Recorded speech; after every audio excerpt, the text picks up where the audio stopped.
Welcome back to another episode of the Simone NBA Show.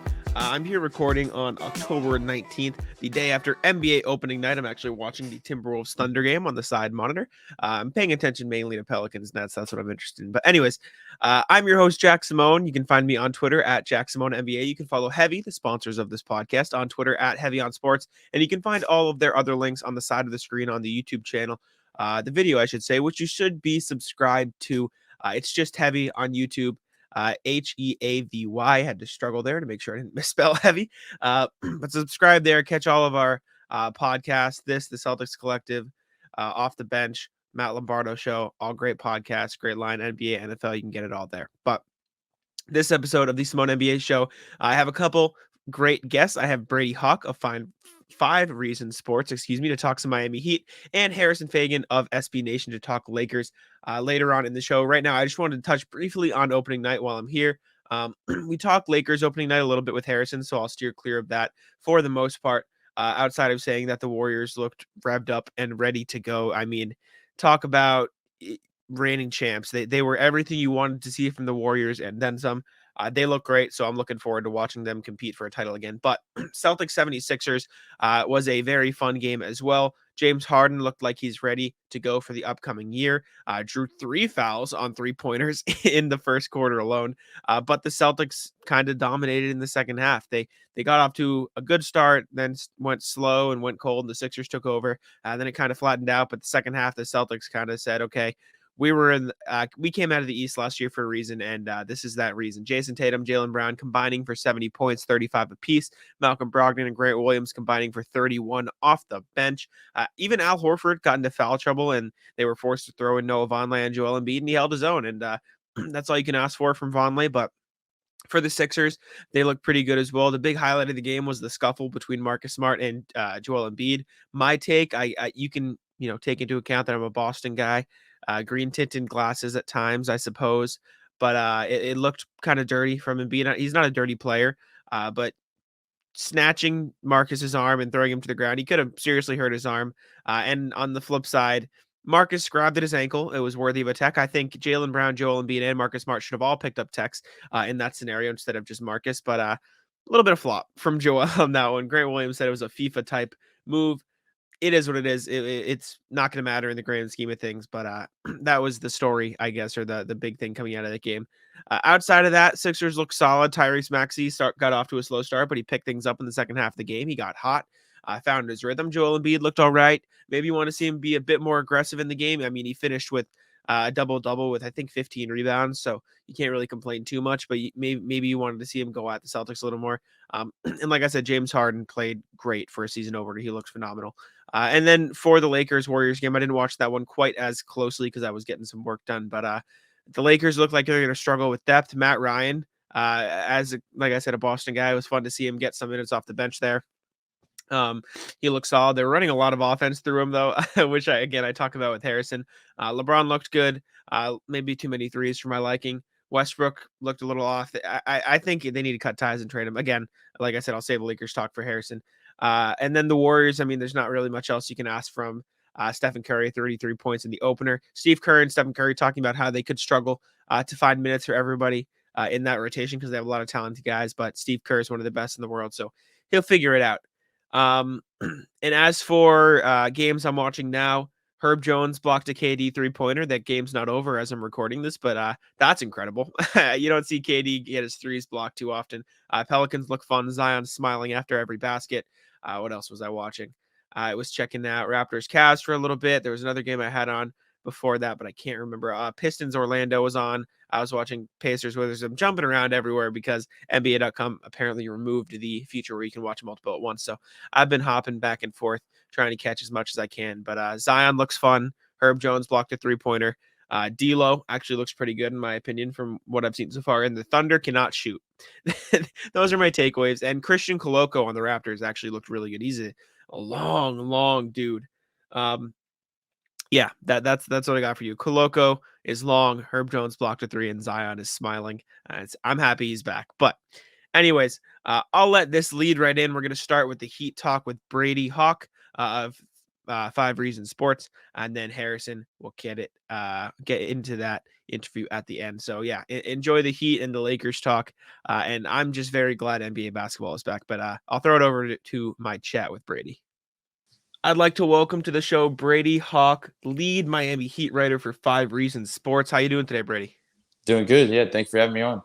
Of course, yeah. So I wanted to bring you in here because it feels like every season we go through the same thing. We go through the thing where everyone says, okay, the Heat are bad now, right?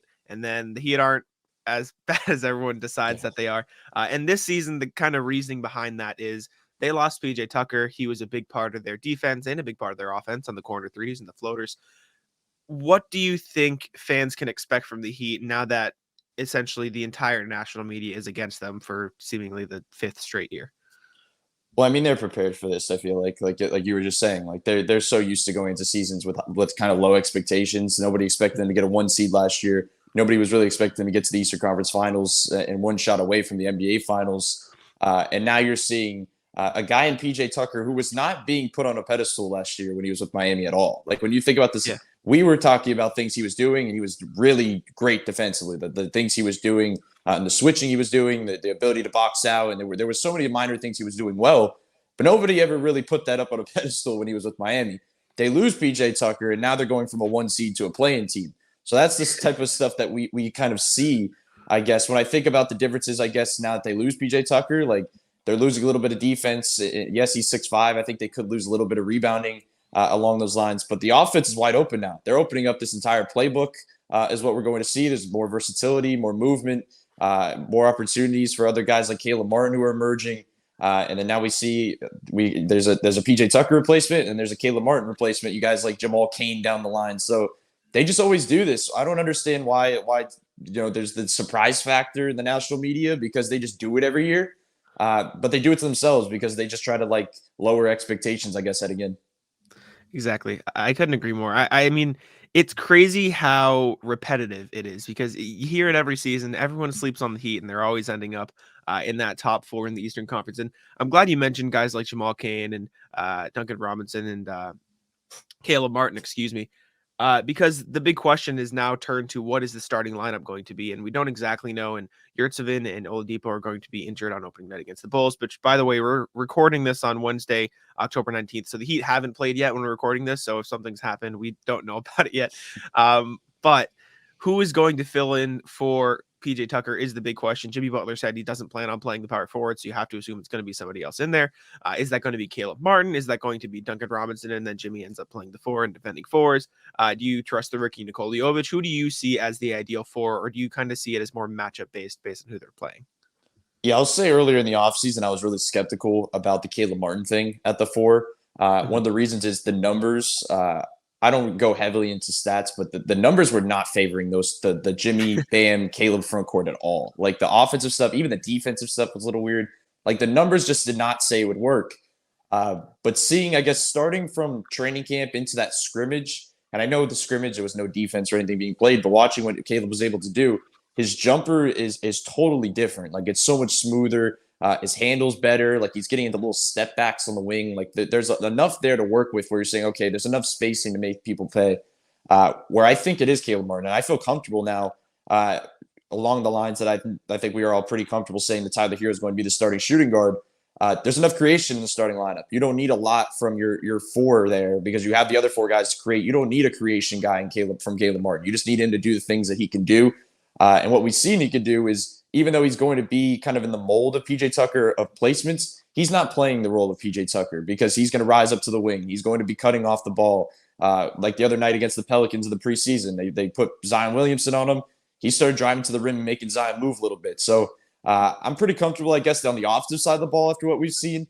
The defensive stuff is a little bit different because I don't think you're as willing to just do the PJ Bam switch on every pick and roll because PJ could size up. I'm not as comfortable saying right now that Caleb Martin can size up. We know he can size down at an elite level because I keep bringing up that point of last season where he went on like that point guard defensive tour where he was just guarding every team's best point guard and locking them up. I don't think he could do it at like PJ in terms of just sizing up to big men. He put on a little bit of muscle, a little bit of size. He was doing a good job on Zion. So maybe there's kind of to a degree he could hold his own. But obviously, I think they're going to have to alter some things, probably go to a little bit more drop. But ultimately, I think Caleb Martin, I feel like is kind of the go-to for now until we see something otherwise. Yeah, I would tend to agree. I think that makes sense. I mean, he's probably just, if anything, the best player available at that spot because you Mhm. don't necessarily want to go to rookie, although Jovic looked good in the preseason. So you Yeah. never know what happens down the line. But I'm glad you mentioned Hero being in the starting lineup because assumedly the starting lineup is probably going to look like Kyle Lowry, Tyler Hero, Jimmy Butler, Martin, and Bam Adebayo. But that leaves Max Strus and Duncan Robinson both coming off the bench. Last year, you saw Strus kind of replace Robinson in the starting lineup. Do you think there's a place, excuse me, for both of them coming off that bench, or do you think one kind of takes over the other and the Heat maybe potentially explore trade packages for the other? I think Strus is definitely the go-to. Like I think he's plan A, but I think there is a way you can kind of utilize both off the bench. My question is, how do they do it? Because Yeah. there's going to be some types of staggering. Like you have to. I Mhm. know we're recording before the season opener, but like with Victor Oladipo and Omer Yurtseven out, you're talking about possibly Jovic being thrown into the mix off the bench. So now you have Duncan, Max, and Jovic. You're not putting those three guys on the floor, no matter what we saw in preseason of them just trying stuff. That's not what we're going to see. So they have to stagger a little bit differently, and Spo's pretty good with that. They can figure that stuff out on the fly. Uh, but I think there is ways they can utilize both. Max has shown that he's kind of grown in a lot of ways. I think this past season he was getting a little bit more paint touches. He expanded his range a little bit just in the preseason. He was trying stuff out, like shooting farther out and stuff, just tried different spacing. And Duncan had a really good preseason. Like it kind of went under the radar, I guess, because expectations, as we talked about with the Heat, the expectations are low on Duncan Robinson from this fan base and everybody else. So he has some stuff to prove with a lot, not really no target on his back, I guess, this time around. So he's just going to go out there and shoot freely. I don't think we see any type of role from Duncan Robinson that we saw in the preseason. Like this guy was out there running pick and rolls in the preseason. I don't expect to see one pick and roll to begin this season in his role. So that's where things look a little bit differently. You got to put certain lineups around the two. But I guess right now to start the season off with no Depot, we don't know his timeline, I guess, with the day-to-day stuff. And they kind of have to utilize both and they'll figure stuff out on the fly. For sure. And hands up, I'm going to take a little bit of the blame. I think I cursed Duncan Robinson last season. Before the year started, I tweeted out Duncan Robinson is going to average 20 points. You can bookmark this tweet, which I Wow. think I set him on a bad path. But I was confident. You know, he was coming off a great season.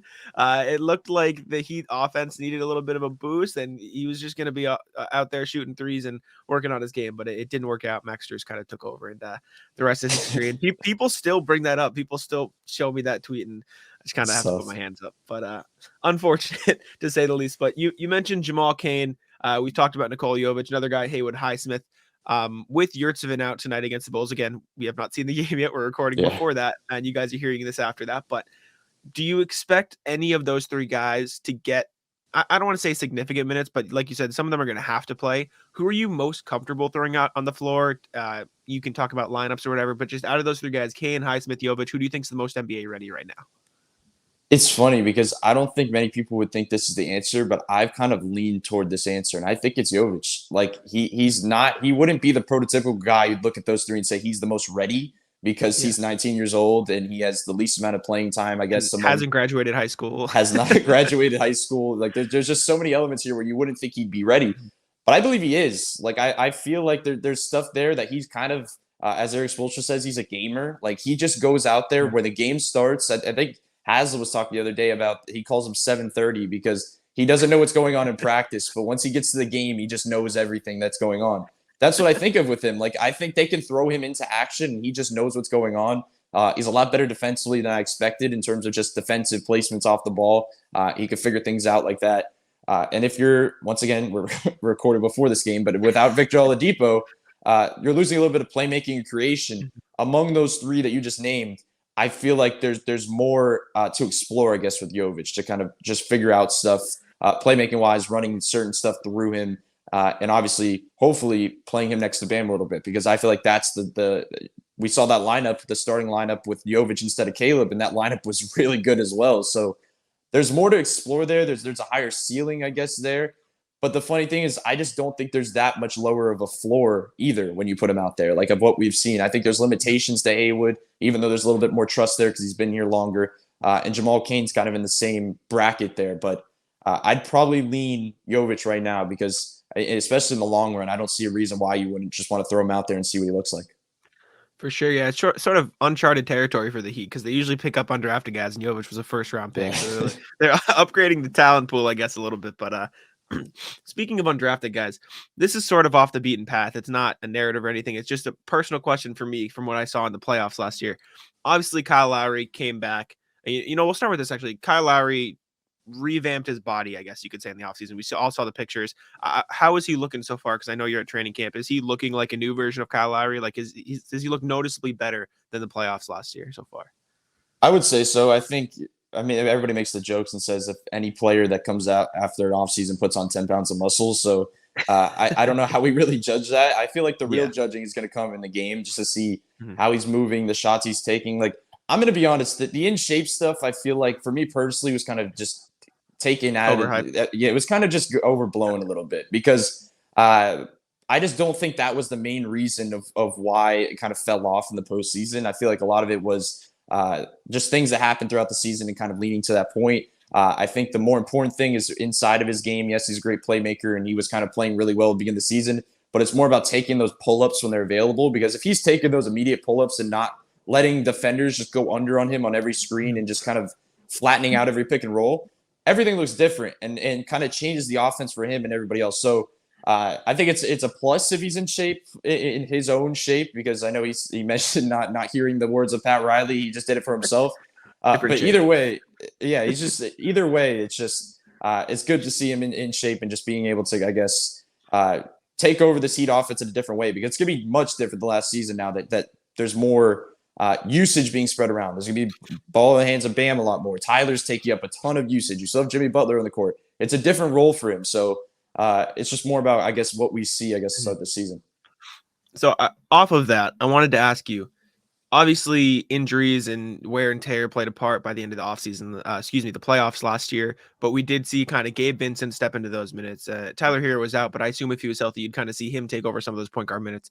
Do you think there's any chance throughout the course of the season that Lowry gets put in a bench role for Gabe Vincent, or, Hero takes over the one so they can play a more flattened approach at the 2-3-4, since they don't really have PJ Tucker anymore? Do you think that's a possibility, or do you trust, or not even trust, do you expect Spoelstra to go with Lowry the whole season?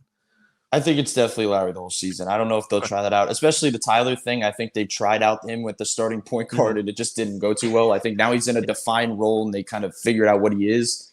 And I just think Kyle is kind of the perfect guy to set those guys up. Like, yes, the Gabe Vincent thing is interesting because I do believe he starts a lot of games, but that's not with Kyle Lowry on the bench. That's probably Kyle Lowry on the bench in street clothes, because I think he sits out a lot of games this season. Like, I feel like they're going to have to monitor him and maybe lower his minutes in game, or just let him sit out a few games just to get him ready for the postseason after what we saw. So Gabe Vincent will get some reps, and I think there's a lot of trust between everybody that he can perform at that level after what we saw in the playoffs. He was pretty elite in that role in the playoffs. So I'm still not at that point. I think he's definitely going to be the starting point guard all the way. And even forgetting the basketball stuff, that's just an looking at the Lakers of what they're going, like fluctuating Russell to the bench and the starting lineup. Like, I don't think they want to get involved with that stuff either way. Yeah, I think Lowry and Westbrook are gladly at different points in their career for Heat fans' sake. Yeah. Looking forward a little bit. Speaking of Gabe Vincent and Max Strus both going to need new contracts very soon. Heat payroll is obviously large at the moment, to say the least, especially after that Tyler Hero extension, which he deserved. I mean, he's a phenomenal player. He's still young. Him and Bam should be able to lead this team into the future, but it could become difficult for the Heat to pay everybody very soon, just because of how well they've done at finding these undrafted players, which you can get into the whole, is that fair to team building since they found it themselves, and et cetera, et cetera. But the point is, they're going to have to pay them. I'm not asking you to put numbers on Vincent and Strus, but do you expect them to be with the Heat past the season, or do you think there's a chance that they find deals elsewhere? It's an interesting question, because I feel like however they perform this season is probably how their contract looks. Like, I'd expect them probably around the Caleb range. I don't know. I feel like that's the number probably will be around. But the thing I keep coming back to is, like, Gabe Vincent is a player that, like, a bad team would, like, throw, like, a lot of money at. Like, he's just the point guard that has some upside offensively, really pesky defensively.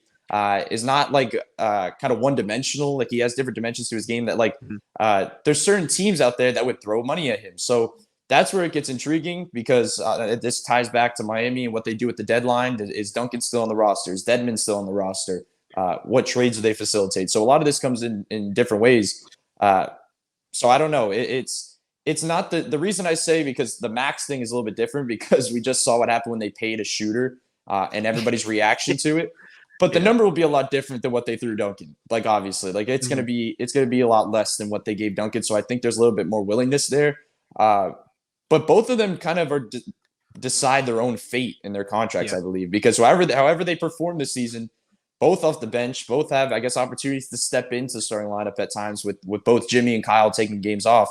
Can kind of see, and the postseason is going to be big too, because if they're coming up big in the postseason like Gabe was last year, if Gabe comes up big in the postseason again, I don't think they're giving him away by any means, because that matters, I guess, in this organization. So it's something interesting to monitor, and I guess it's interesting to monitor, I guess, the all the way up to the deadline to see which contracts are still here, which contracts are gone.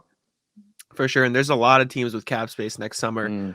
Everyone needs a shooter. Obviously, like you said, it's probably to be a bit more hesitant because of what happened with Duncan, but Max Strus looks like a 40% shooter. If he keeps that up this season, no reason he doesn't get paid. And Gabe Vincent's just like the perfect, I don't know if he's necessarily like full on, this is our starter on a playoff team, but he can start like 50 games in a regular season if you need him to. And if anything, if not that, he's an elite 6-man. So any team could give him 7 to 10 mil, and same goes for Max Strus, which could get dangerous for the Heat. But I just wanted to talk about that. But the last thing I do want to mention, and again, it's another one of those things we hear every offseason, but with Jimmy Butler, Kyle Lowry getting older, is this the season we finally see Bam lead the team in scoring? Is this, you knew, I mean, I had to ask the question because everyone asked the question, but what are you expecting from Bam this season? Is he going to be more aggressive? Is he going to look for a shot more? We heard it last offseason. We heard it the offseason before that. We've heard it every year since Bam's entered the league. But are you looking for him to do that this year? Or do you think this could be another year of,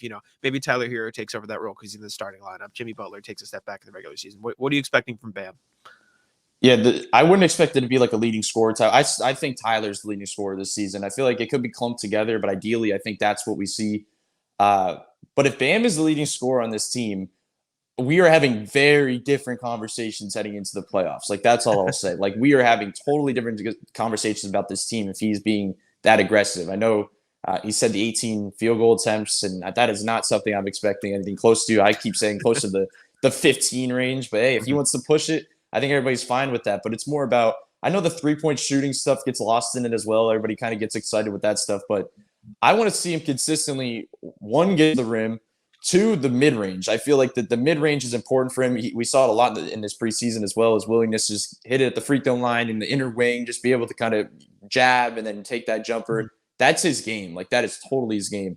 And then the third step is getting to the free throw line. We saw that a little bit as well. I guess also hit your free throws consistently, because there's been them talk about that in the past too. But just get to the line. Like, that is the rhythm that he needs. That's the aggressiveness that we need to see, because that's what takes this team to the next level. Like, you talked about Tyler and Bam and getting the extensions and being the future, but they're also the present. Like, they're also the two guys that are sitting there next to Jimmy to try to push this team forward. We know what Bam Adebayo is defensively. He's probably going to be at the top of the Defensive Player of the Year voting, maybe, depending on how the voting goes once again. But the offensive stuff is the stuff to keep watching. And what he's looked like next to Tyler specifically, I don't think there's a better two-man action on this team than the Tyler Bam pick and roll and two-man combo. That's what can kind of propel him in a different direction, because we kept talking about Kyle getting him the ball last season. This season, it's all about Tyler getting him involved. And I think what we saw in that last preseason game gets people a little bit excited, I guess, to see what he can do offensively. For sure. Do you think this is the year we see Bam Tyler in the All-Star game over Jimmy, or do you think they could have three? What do you see happening there? Because they got a little bit snubbed last year. That is interesting, because it's funny, because like, you would think Bam would be in that conversation, but if we're predicting that Tyler's the leading scorer, it gets a little weird. But Jimmy would say, like, please take Tyler and Bam over me. Like, that would be his own opinion, but that's not the way it goes. It probably will end up being Jimmy Butler in the All-Star game, and it'll be probably one of the two, I would think. It just depends on how the seasons go.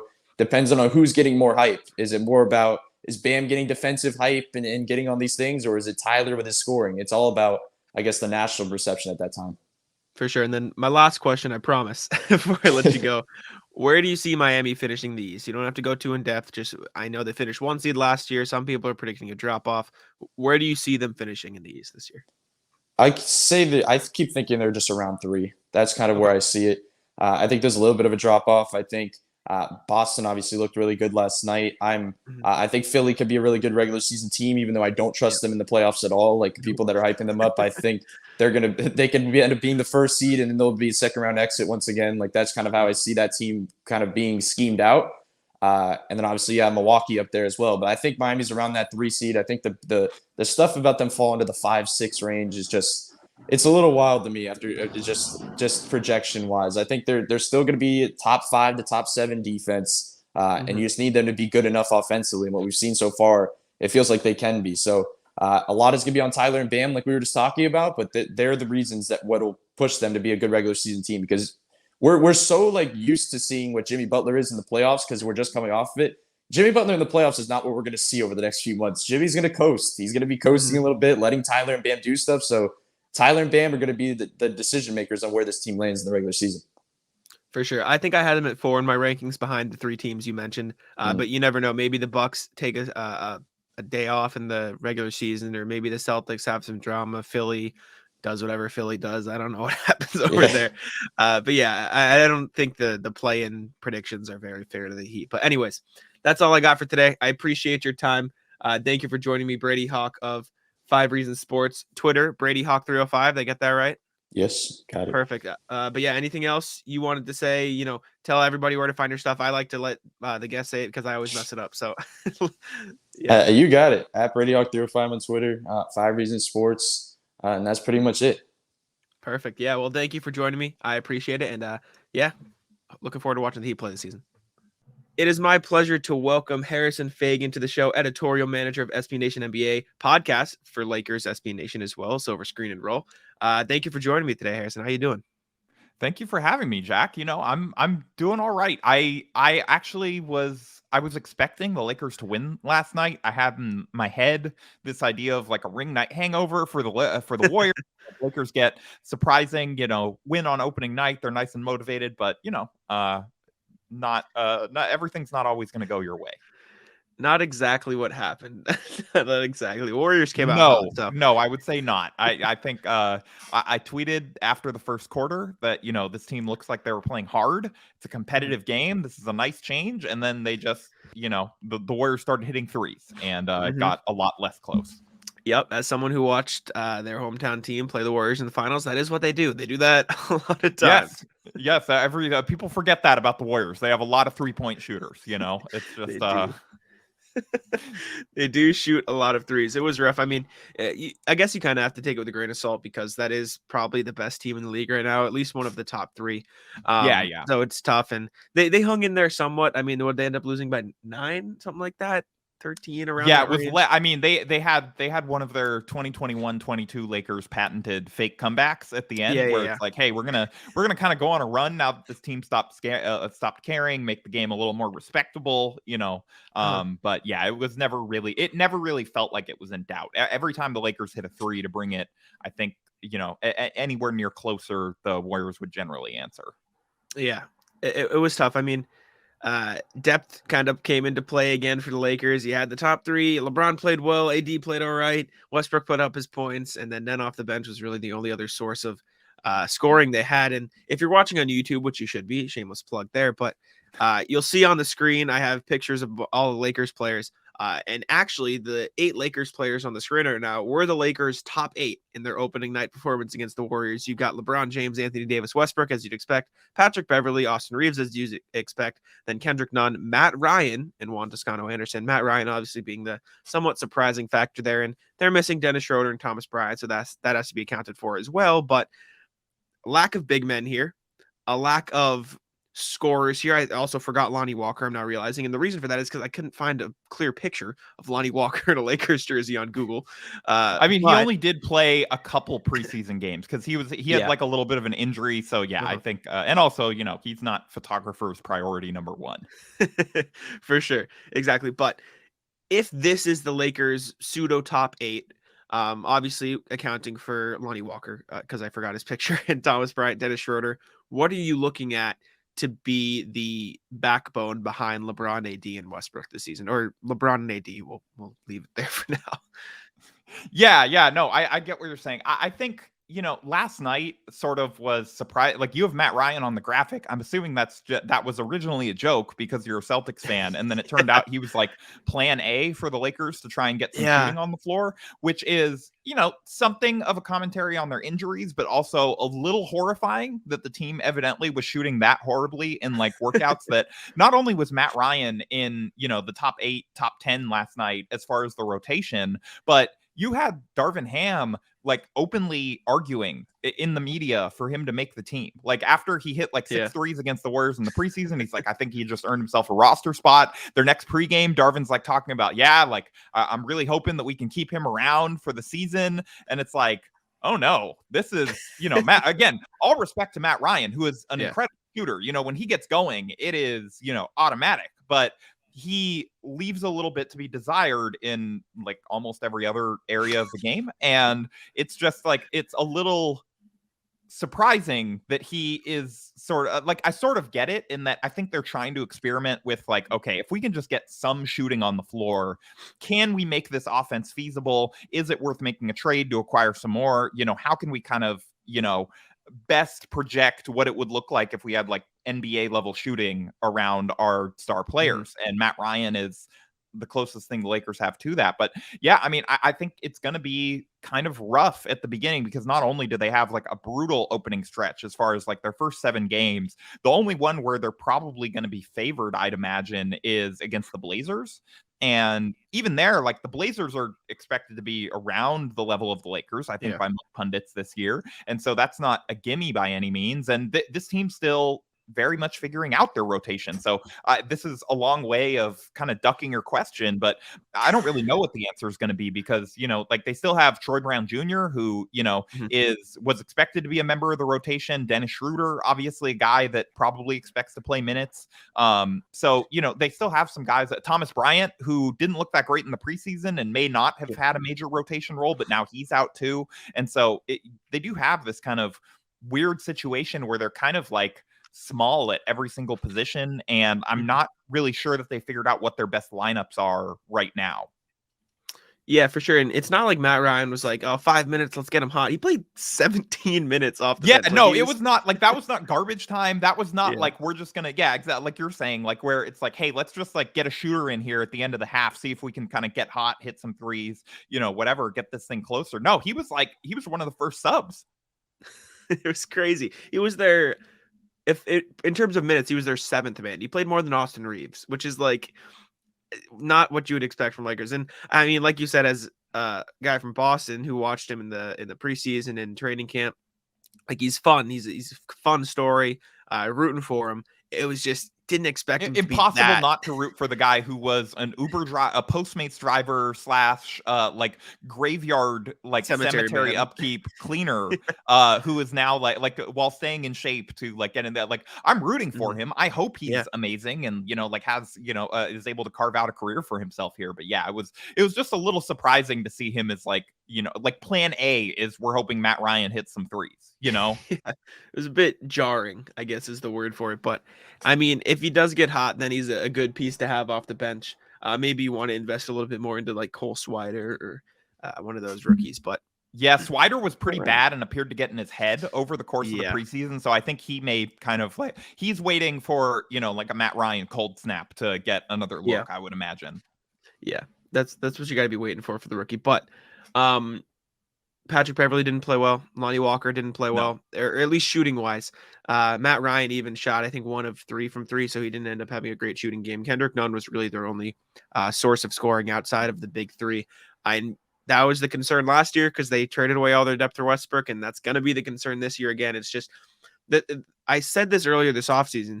The Lakers don't really know how to find a middle ground because they went from signing, okay, we're going to only sign 35-year-olds to, okay, we're only going to sign unproven guys who want a chance. Like, you've got to find some sort of middle ground, right? Like, that's not just me. That's exactly what happened.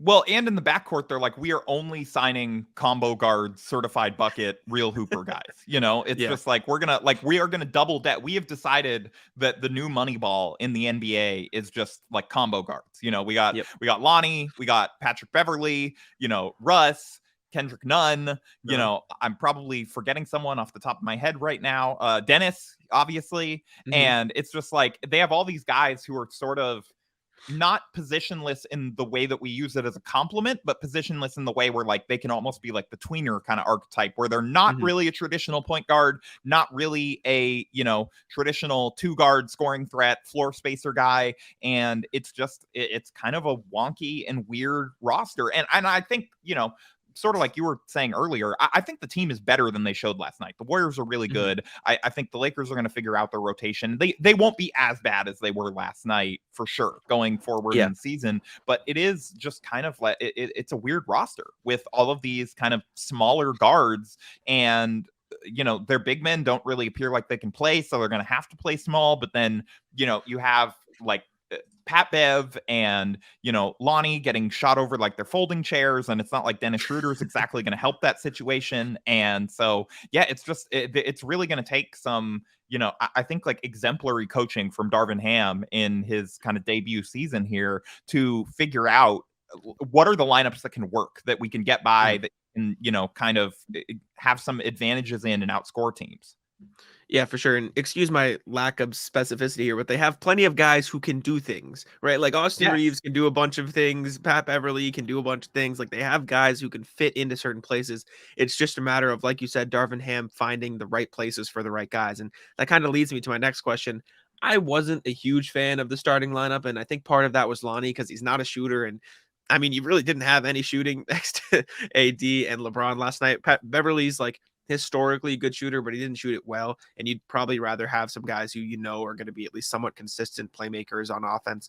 And Lonnie has been anything but that. I mean, he's a young guy with decent potential, but comparing him to Malik Monk isn't exactly the same thing, because Malik Monk was a shooter at the very least, and he showed some potential in that last season in Charlotte. And Lonnie Walker wasn't always in the Spurs rotation, and now you're expecting him to start for a LeBron James-led team. Like, there's a difference there. So what do you see? Let's say everybody's healthy. Schroeder's back, Bryant's back, Troy Brown Jr.'s back. If you had to choose a starting lineup to put next to LeBron and AD, Russ doesn't even have to be in it, but assuming LeBron and AD keep their starting spots, who are you putting next to them out there for the Lakers? Yeah, I'm going to say, you know, despite LeBron having an off night last night, that feels like a safe assumption that they're probably the two like guaranteed starters for the year. I think they're the two guys that we are not going to hear any rumors of benching at all this year.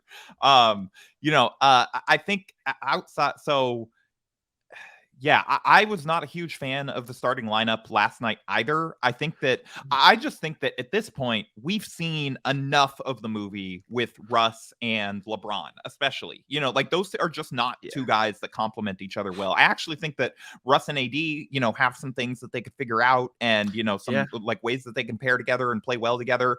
And I really think that, I think a lot of the time we talk about staggering, you know, Russ with LeBron and AD, and LeBron and AD should be playing a lot together. But I really feel like, you know, every single minute that LeBron is not on the floor, Russ should be playing. And that's like guaranteed, lock it in. And I think the Lakers, you know, for the most part did that last night. I'd have to go back and like double check. It does seem like they tried to stagger them a little bit, because I think even Darvin knows that this starting lineup is not going to work. And it's almost like you know, we can't just bench him to start the season, especially when he is claiming that he got hurt from coming off the bench, you know, and like, this is clearly not something that he wants. Like, we need to kind of, you know, fail so that we can succeed later and like try the other things and maybe get some buy-in from him. And so I think as far as the starters, you know, obviously LeBron, AD, I think you have to bring Russ off the bench. And it's not because I think he's like terrible or irredeemable or like doesn't deserve to start on any NBA team or anything like that. He just does not kind of augment LeBron and AD. And so I would probably go with, you know, LeBron, AD, I think Patrick Beverly, Austin Reeves, and, you know, like, I guess maybe Troy Brown or Kendrick Nunn is probably where I'd be at. Yeah, that's where I'd go. I mean, I think, because I think it's just, sorry to cut you off, but just like when you bring in Nunn and Reeves off the bench, like those are guys that should be attacking as secondary guys, whatever. Like, they're not going to generate offense. You're just kind of setting them up to fail while also setting the starters up to fail, which is a recipe for being down by like 30. 100%. You need some sort of secondary creation, secondary shooting around side LeBron and AD, at the very least on offense. And defense, I mean, we'll focus on offense because defense might not be the Lakers' strong suit again this year. I mean, they traded that away when they traded for Russ, but I mean, at some point in the season, maybe you throw Matt Ryan in there. I mean, it's crazy, but he's really, like you said, the only shooter they have on the team. So you got to kind of wing it from that perspective. I've not reached the DEFCON level of naming Matt Ryan in my preferred Lakers starting lineup. Although maybe Darvin Ham is closer than I am, given his rotation minutes. Yeah, it's a dangerous, slippery slope that we're gonna go down there. But moving over to something else, rumors came out recently. Dennis Schroeder, Russell Westbrook. The rumor is that the Lakers weren't going to sign Schroeder until they traded Westbrook, but other teams started to show interest, and so they just signed Schroeder instead, or anyways. And that can't feel good if you're Russell Westbrook. I can't imagine. And I'm a Westbrook fan. I mean, it sucks what he's going through. I would imagine that most of the news of the last, probably year plus has not been fun to read for Russell Westbrook. No. No, not at all. And it's tough because realistically speaking, I said this a few weeks ago on the show. I think there's one NBA team where Russell Westbrook could start and make the team better. Just in terms of other point guards they have and the other players they have. And I think that's the Wizards, unfortunately, because they've been my pick as if he were to get bought out. Everybody asks, what team signing Russ? I think it's the Wizards for sure. He'd make them better. I mean, you look at the team they have there. It is Bradley Beal, Kristaps Porzingis as your stars. Who would make them better? A true point guard who can have the ball in his hands. And the last time Russ was there, he willed them to a playoff spot. And I picked the Wizards as my 10th seed in the East this year, which may sound crazy, but I think they have some sneaky talent, and put Russ on that team, and I think that solidifies it even more for me. But a trade to the Wizards want to hear, put Russ on that team. They can lock in that 10 seed. It's hey, the Wizards are enough of a mess. But I unfortunately don't think there's a way to get Russ there via trade, which is another issue within in and of itself. But luckily for the Lakers, I think a trade candidate that a trade candidate team that could open up is the Charlotte Hornets, because it looks like they could enter the race for Victor Wembanyama with the Melo Ball injury, and that could open up possibilities of. I saw something along the lines of a Suns trade where they deal pieces there, or maybe a Jazz trade, obviously, because I saw something crazy. Maybe it was Michael Pena of the Ringer who said maybe Chris Paul gets traded to the Lakers in some crazy deal. But something that crazy could only come from Pena, I think. Exactly. But that aside, do you see a Westbrook trade happening this season? If so, I mean, what? What is the deal? I do see it happening because, my stance all offseason was surely this is not going to be the team that they keep together, right? They blew up the 2020 title team. They had blown up the team the year before that. They blew up the team, the 2020-21 team that was like, hey, we just got hurt. Let's run it back. We had some good success. We were the 1 seed at one point. We just got injured at the wrong time because of the kind of short turnaround. Let's run it back. Let's hope that we do better next year. And they didn't do that. And then it's this year or last year, the season that featuring a team that probably as openly despised each other as any team that I've ever experienced, at least covering the Lakers or anything. I was like, there's no way this is actually the team that they're going to run back. They can leak to, all the insiders that, we're confident, Russ's corner 3-point shooting pretty good last year. We're going to emphasize that, this is the year 14 when Russ starts locking in on defense. I think, he's going to do it. It's 14th time's the charm. And it's just I just didn't buy any of it. I was like, there's no way that they actually believe this. And I still don't think that they really do, but it is kind of funny to see, kind of the Russell Westbrook trade rumors merry-go-round head back to the Hornets. It feels like they were, you were covering the Hornets, I think at this time when, there were all the kind of national, I remember Mark Stein was prominently reporting, sort of on the discussions between them about Hayward and, the Lakers don't want Rozier and Hayward because they don't want injury prone players. They want to have guys that are going to suit up every game, and they're going to wait and see what other options come up on the trade market. And then it's that didn't happen. All those kind of options withered up, and the Lakers, I think somewhat justifiably, have been reticent to part with 2 first-round picks that are 5 years away for, Buddy Hield and Miles Turner. I get their stance there, but you got to do something. Otherwise, you're kind of you're like cutting off your nose to spite your face. And I do think that eventually they're gonna decide that, okay, like we got to pull the trigger on a deal. I don't know what that deal is going to be, but it is kind of, like the Hornets seem like one of these teams where, everybody was talking about, the generational tank race that is about to go on for Wemby, and the Hornets, through some bad luck and through some, ill-timed injuries, appear pretty set to get off to a bad start, I would say, to the season. And probably will be ready to join that race, sooner rather than later. And maybe that does free up someone like Hayward. And maybe the Lakers are at the point where it's like, well, sure, he doesn't play all 82 games, but we need someone who's not Russ, who maybe fits a little better. They need a wing, and maybe they work something out there. I still probably like the Heald Turner deal the best. I just don't think that it's worth 2 firsts. Yeah. No, I think that makes a ton of sense. And I also think it's ironic, doubling back, that their solution to a team that openly hates each other was to bring in Patrick Beverley. That's, we're like, what's going to up the vibes here? We're going to bring in the mortal enemy of one of the guys who is like most discontent. This is, and apparently now they're like best friends. I don't know. Yeah. I don't know. I don't get it. Laker Nation is something special. Yeah, I mean, I thought it was a bit, but then there's footage of them like carpooling to the little mini camp in San Diego, and it's like, oh my god, like did they actually they really bury the hatchet and not in each other? I don't know.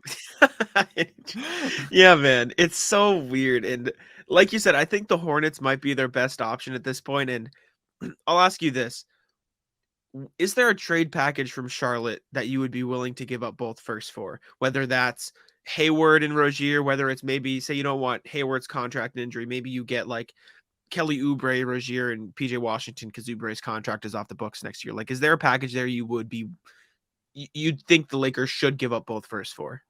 No. Okay. Not unless Charlotte's sending first back or something like that, like some kind of or maybe pick swaps or something like that. Okay. But I'm definitely not giving up, because you give up a pick swap to the Hornets, that really is kind of like roulette a little bit, where it's like, maybe we'll be bad in 2029, but also maybe they will be. So it's not, so it is a little bit of a gamble and maybe make some deals more fair. But yeah, I would not be willing to give up 2 unprotected firsts outright to the Hornets, just given, Hayward's injury issues and, I don't, Rozier's not a perfect fit. Like, I don't know that he's probably a better fit than Russ, but that's an extremely low bar. And I still don't think he's like an incredible fit alongside LeBron or anything. I mean, you're more familiar with his game. Like, what do you think? Do you think that I don't think that makes the Lakers contenders or anything? No, I think it gets them up there.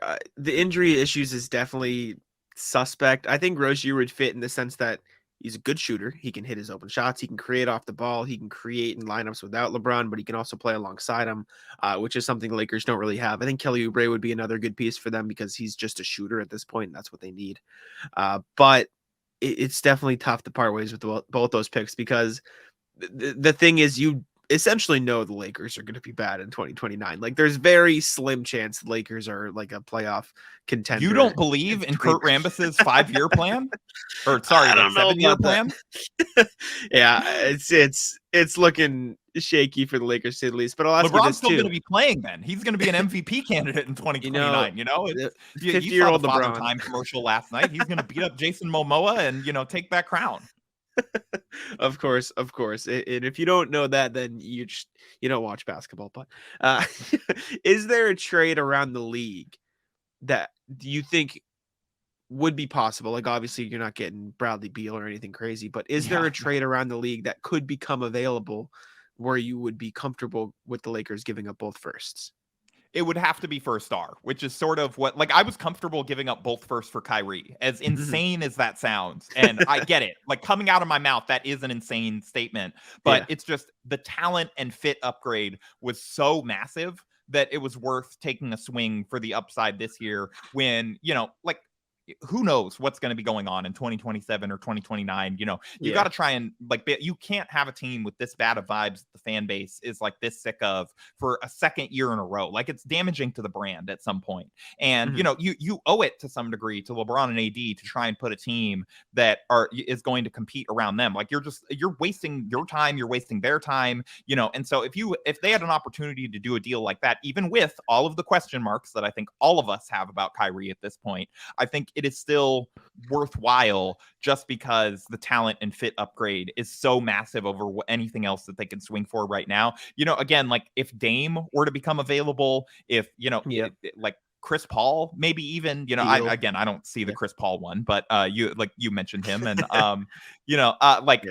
a star like that, Bradley Beal, someone like that, I think the Lakers would probably consider the 2 first-round picks. But beyond that, it's just hard for me to see it. And, from their perspective, I kind of get it. Like, you don't want to, like, 2027 or 2029, like, who knows what's going to be happening then. And you can't, trade that for a mediocre return that you don't think is going to be a particularly memorable, good team anyway, that you don't really think has a real chance to win a title, and kind of get rid of your only avenues. Like, if I'm trying to get myself in Rob Pelinka's head, which is, weird headspace to kind of try and go to and think like him.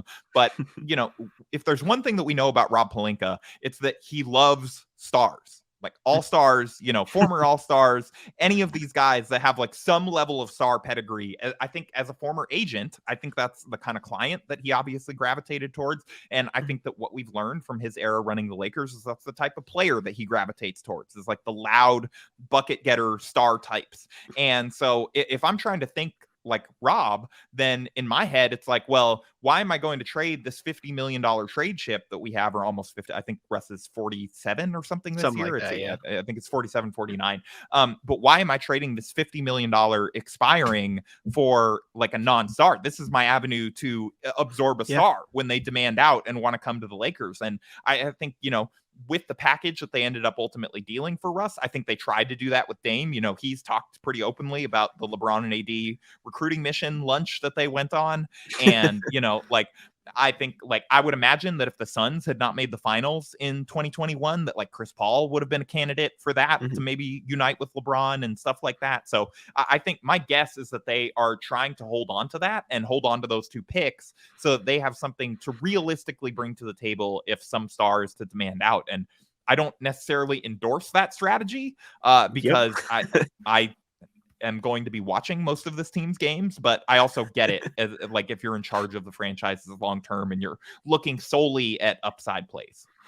Yeah, and I mean, you think back to the Buddy Hield trade that almost was, but don't worry, LeBron, AD, and Russ had that meeting where they're going to put their egos aside and hoorah. And Russ, I believe Russ is still, he hasn't quite mastered it yet, but he's still ready to be a 3-and-D role guy. And AD is going to voluntarily play center all the time, and LeBron's gonna happily give up the ball a little bit more to make Russ comfortable and get AD some touch. They're gonna run more of the offense through AD for the 4th straight year. And he's gonna, this is the year he becomes a leader. Of course, it's like it's other teams have, this player has put on 25 pounds of muscle. Lakers fans every training camp have AD. This is the year AD takes over the team. Of course, and it's going to continue happening until 2029 when they get whoever the middle. AD at like 37 at that point. It's like, this is the year he takes over. He's going to be the local leader.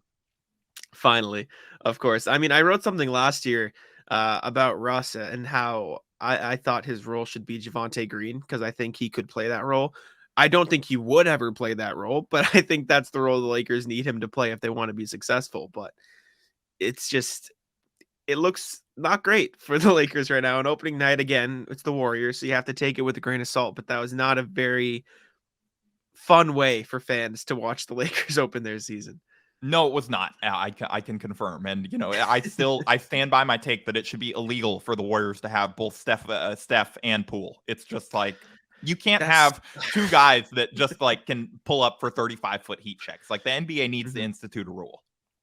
Yeah, that team is going to be at the top of the conference for a long time now that they got those extensions in. It's and then even Clay looked like pretty good in limited minutes last night. Like, starting to kind of come back, and it's like, oh no. Yeah, the Warriors are very scary, and with the new TV contracts and everything coming in the new CBA, it looks like they could even get a tax break on those drafted players they get, which is something that I guess teams have been fighting for, which is even worse for the rest of the league. But teams, who are the other teams that are fighting for this? Like, who are the other teams that have drafted that well, that are keeping like these guys? I think it's just the Warriors. Like, is anyone I else? know. I was listening to the Celtics, maybe. Yeah, I was listening to the guys on the front office podcast, and they said essentially it could be like these small market teams who don't have the free agents, like the Orlandos, the Milwaukees, the Memphis, who are signing their drafted guys over and over again. Yeah, I guess Memphis is another one where like they would probably want a break in a few years, where they'd maybe preempt it. And OKC, whenever they start actually like selecting players that they're going to keep, Yeah, exactly. Houston too. I mean, they've got a good draft pool. Yeah, true. The amount of drafted talent in the league nowadays is kind of worlds apart from where it was a few years ago, which is and we're saying that ahead of like what people are saying is like the deepest draft like maybe ever. Yeah, exactly whatever team Wembanyama ends up in, until the Lakers miss the playoffs and win the lottery, of course. Please. I had that thought like a couple weeks ago and I tweeted it out, and I've regretted it ever since. They wouldn't even have their pick actually, right? Because the Pelicans would get it. Exactly. Swap. Yeah. Oh wow. So, yeah, I was like, haha, guys, can you imagine if like the Lakers missed the playoffs and won the lottery and had to give the Pelicans the #1 pick? That'd be so funny. Like, imagine, what would that be? CJ, Brandon Ingram, Zion, and Wembanyama on the same team. Wow. Zion and Wembanyama on the same team would be just all-time hilarious visual. It's like, it's just amazing. The shortest, plumpest power forward you could picture, and then the tallest, scrawniest center in the world. Beautiful. I mean, it'd be amazing. But yeah, it's just like, how do these two players play the exact same sport? Like exactly. It's like Rodrigo Blankenship, the kicker in the NFL. If you've seen him standing next to DK Metcalf, that's just they shouldn't be in the same sport. But anyways, that's all I had on my list of topics. A lot of Westbrook, as you could imagine, but I tend to agree with what you said when we started. I think the Lakers are a little bit better than what they showed last night because it is the Warriors, and I think with Dennis Schroeder coming back, with Patrick Beverley probably playing a little better than he did last night, I think they'll be. I have them. I'll ask you first. Where do you have the Lakers finishing this season in the standings out west? I've been saying kind of all off season that I think they're like a 7-8, like top half of the play-in range type team, barring a trade. Like with a trade, I think they can, depending on how soon they make it, I think that they can kind of bump up that seeding a little bit, but I'm not like overly optimistic. I think this is a home court in the play-in level team. Okay. Yeah. I had them. We did our, me and my co-host Sam on the Celtics podcast I host. We did our sort of, predictions. I had them landing 10th, but at the same time they are Damian Lillard injury away, because I had the Blazers at 9, so I did have the Blazers above the Lakers. I do see, that's the thing. I do not believe in the Blazers, and so that I think is influencing my. I mean, yeah, that's fair. It's tough, and we both. I mean, this is just funny, and it doesn't matter. But we both had the Kings at 11, which is just so sad because I tweeted out it's the most Kings thing ever for them to be trying to win in the one year that they shouldn't be trying to win. Just. Come on. I actually think the Kings might end up getting one of those play-in spots. I think they're going to be fun this year. There you go. A lot to root for. I mean, it's going to be tough because, I mean, my play-in 7-8 is Mavericks Pelicans, so it's not like there's a lot of room for error out west. So you're not overly disrespecting these other teams by It's very hard. The West is extremely talented this year, but they are once again a couple injuries away from being an open playing field like they were last year. So. We shall see. But yeah, I mean, any other thoughts you had on this team heading into the year before we kind of wrap it up here? Yeah, no, I mean, just like you said, I think they're better than they showed last night. I'm still not super optimistic, but because they clearly have a lot to figure out, and a lot of it didn't get figured out in training camp, and because they sort of went into the year with this mismatched roster that is very clearly assembled with a Russell Westbrook trade in mind, but not having made one yet, it's going to look like kind of a weird like mishmash of parts, and that's kind of where they're at, and they got to try and figure out some lineups that work. And I would say step one of that journey was not a success last night, but they at least learned some of the lineups that don't work. And so eventually it's like process of elimination. You're going to find a couple of 5-man groupings that can play together. Exactly. And I guess that's all you can hope for at this point with this Lakers team. But HM Faigen on Twitter. It's on the screen. So if you're watching on YouTube, check it out there. And I'm going to let you say everywhere people can find your work and everything, because I tend to mess it up. And I let the guests start saying it because I mess it up on too many times for my life. That's wise podcasting trick that it Mhm. also took me way too long to go to. So I am, as of right now, I'm podcasting once a week at silverscreenandroll.com, which is the website that I used to run before my promotion to my current role. And I host a movie podcast with my wife called Rewind and Reconsider. But yeah, mostly I would just say people like check out the SB. If you have a favorite team, SB Nation has a team blog for you. Check it out. Jack writes it, one of our best ones, Celtics blog, which, again, pains me to say. And I tell Jeff that every time that I talk to him. Yep. But, we have a team blog for, for your team, whoever you root for. And, likely you're going to find kind of smarter, more fun, more engaged conversation in the comments there. And, just like people who just like obsess about the team, about your team as much as you do. And that's kind of the brand that we've tried to build. So if you have a favorite team, just Google like that team's name, SB Nation blog, and you will find, whatever it is. Absolutely. That's what I do when I have to link stuff. When I forget the team blog, that's what I do when I internal link. But I used to as well. Now I'm pretty sure I have all of them memorized. Do not test me on this on air, but I'm pretty sure I could name all 30 off the top of my head. I have most of them down because when I go to type them in the search bar, they autofill, and so I can get the first few letters and it'll come back to me. I did forget the Blazers the other day, Blazers Edge, but it's back now. That's an easy one. Come on, it's got I Blazers know. in the name. I know. But yeah, I couldn't agree with Harrison more. Check out all SB Nation blogs; they're all amazing. And yeah, hopefully the Lakers show a bit more promise for your podcast sake at the very least. I may not be doing the weekly podcast anymore if things continue like this. It's going to be time for me to fully retire. I can't do it. You'll join back up when Westbrook joins the Jazz. But exactly, anyways, yeah. Or I'll join the Jazz podcast to laugh at. Yeah, them. exactly. That's exactly what Westbrook needs. Go to Utah, his favorite place, right? Yeah, poor guy. He did vacation there this summer. I'm not like so. Clearly does not hate the entire state. It's just like Jazz fans, I guess. Yeah, and poor Westbrook. The guy's been through enough. I do feel sorry. On a human level, I do feel bad for all of the criticism. This is not his fault. Like he's one of the people in my mind that's like least to blame for this. Like, I agree. He didn't assemble this roster.